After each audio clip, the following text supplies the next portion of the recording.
जिन्होंने हिंदू त्योहार मनवाया और हम सबको मुस्तहिद किया, उन बहनों को मेरा सलाम। तो सबसे पहले मैं कहूँगा साथी आवाज, तो आपको कहना है हम एक हैं।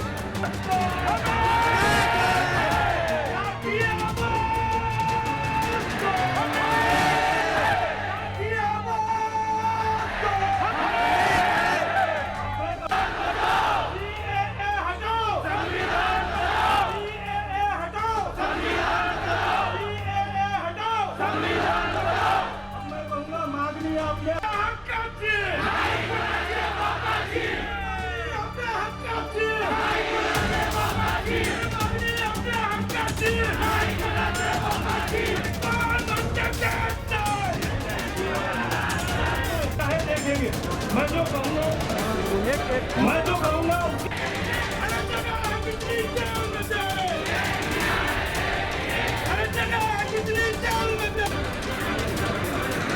फर्जंदों को और उनकी जुरात ऐसे ऐसे कितने सारी भुगतानों ने भी जो है हक को दबा न सके हैं, उनका इख्तियार छिन गया है, वो लुट गए हैं। कहलाता है, लेकिन इस धर्मनिरपेक्षता को खत्म करने की बात ये शाह और मोदी कर रहे हैं दोस्तों। और इस शाह मोदी की मैं कहूँ, क्योंकि जिस देश में दुनिया के पहले आदम अस्सलाम साहब अवतरित हुए थे, उस देश के मुसलमानों को वो पराया कह रहे हैं, उस देश के औलादों को वो पराया कह रहे हैं। हमने दामन भी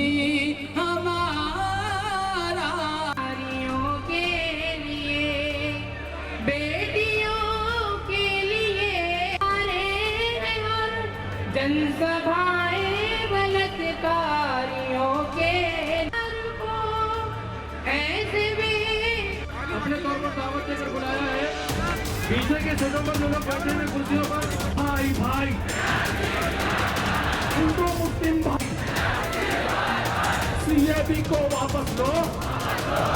इसको जनरलाइज करना है, महीना 2 महीना साल भर जनरलाइज करना है। हमारी लड़ाई उनकी गुजाराई ये इस देश के बाहर की कौमों को ये बताने की कोई जरूरत नहीं है, पहले इनको इस देश को हमको पराया कहते हैं।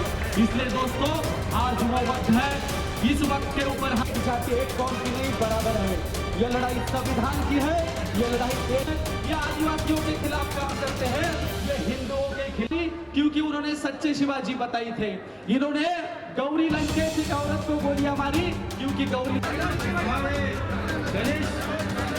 गणेश शिंदे साहब को गुजारिश करता हूँ, संविधान बचाओ, एकता का राज चलेगा। हिंदू मुस्लिम एक आह्वान करना चाहता हूँ कि नरेंद्र मोदी, यहाँ पर हम फिर से मनोवाद में नहीं रहने वाले हो। दूसरों के घरों पर फंकना, ये भी मैं आप यहाँ पर बोलना चाहता हूँ। लोगों को सबको एकता से रहना।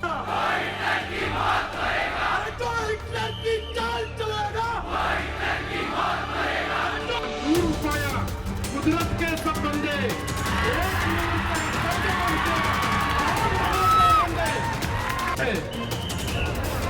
जय हिंद। ज्यादा ना करते हुए हमारे नौजवानों का जितनी तारीफ करे कम है, चाहे भी हम तमाम सियासी लोग तैयार हैं। इसके लिए हमको जान की कुर्बानी भी देना पड़े तो सबसे पहले हम सियासी लोग तैयार हैं। हमारे नौजवानों की हिफाजत के लिए, हमारी माँ बहनों की सही है, बिल्कुल सही है।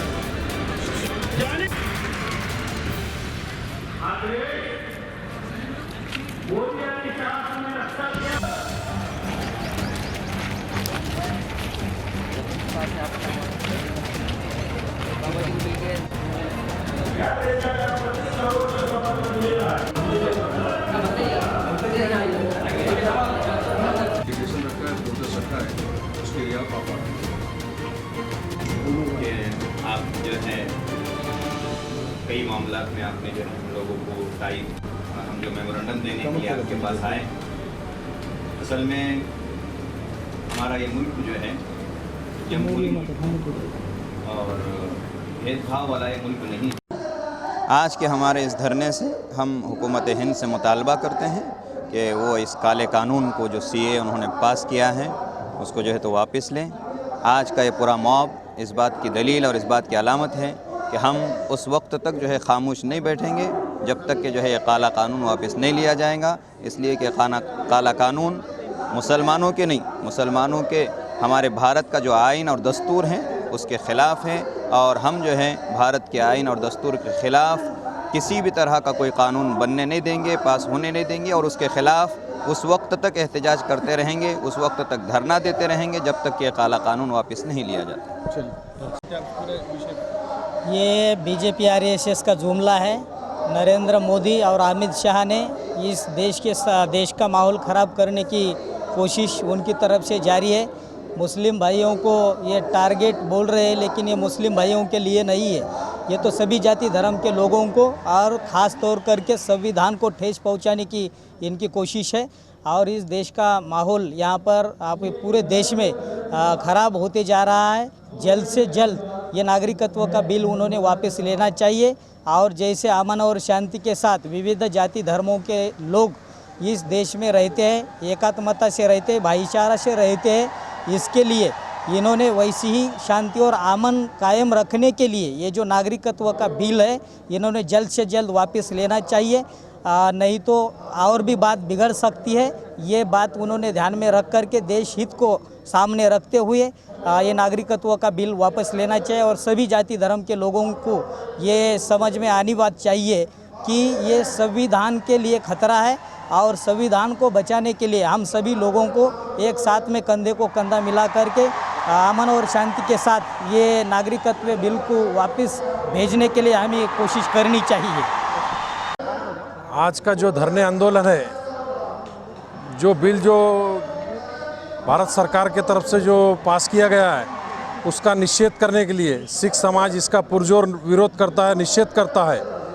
देश में इतनी महंगाई होगी उसके तरफ ध्यान नहीं है, मगर हर 3 महीने को कुछ ना कुछ नवी एक चीज़ लाके लोगों का ध्यान भटकाने की कोशिश कर रहे हैं। पूरे देश में जातिवाद का माहौल करके रख दिया गया है।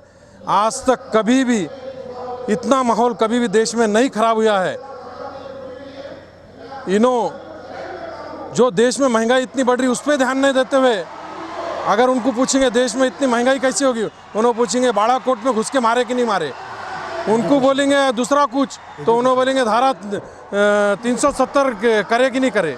तो इस तरीके से लोगों का ध्यान भटकाने का काम कर रहे हैं। हम इस बिल का पुरजोर विरोध करते हैं। जय हिंद। या देशामध्ये अगदी काल परवा एक बिल पार्लमेंटमध्ये पास केले गेले नागरिकत्वाच्या संदर्भात।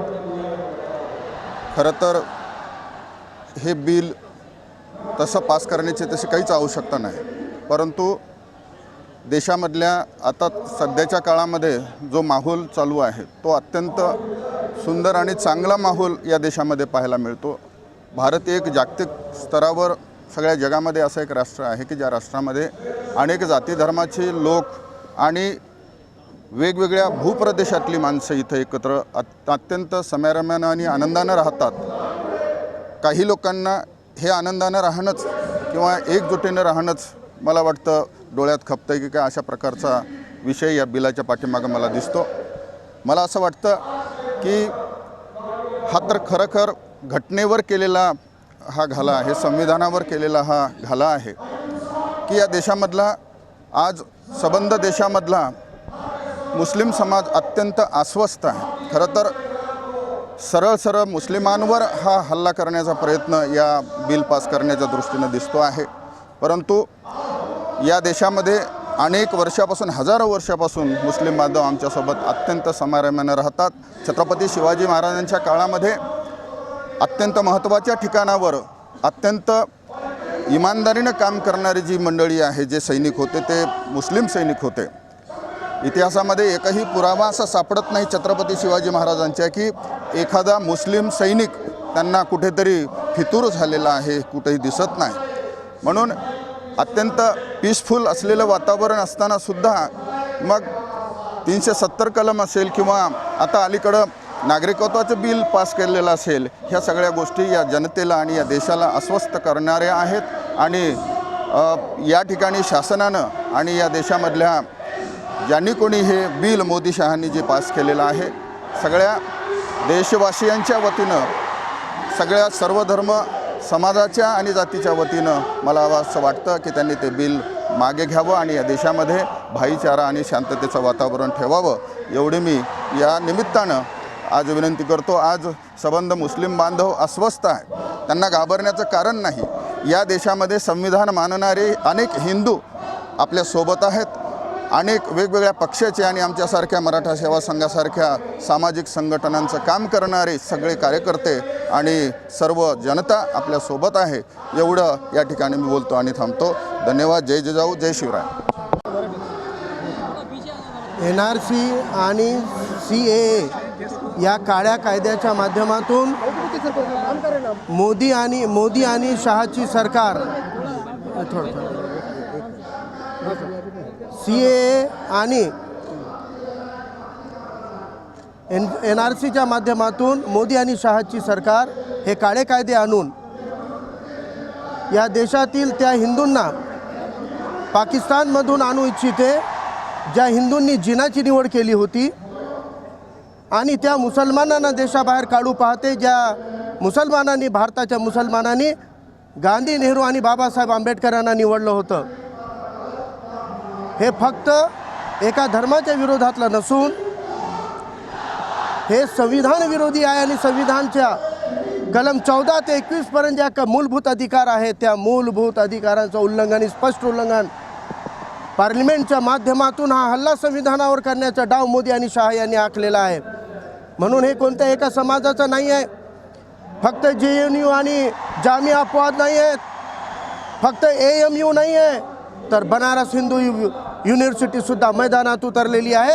याचं कारण आहे की हे धर्मावर नाही, हे संविधानावर हल्ला आहे. कारण आपल्या देशाची जर काही शान आहे तर ते बाबासाहेबाचं संविधान आहे आणि या शानला, या संविधानाला वाचवण्यासाठी सर्व समाज एकजुटीनं या मोदी आणि शहाला सत्तेपासून खेचल्याशिवाय राहणार नाही, यांच्या खुर्च्या यांच्या खालून काढून घातल्याशिवाय राहणार नाही. हे एकूण देशभरातल्या सर्व धर्मीय जातीय लोकांनी हा संदेश दिलेला आहे. धन्यवाद.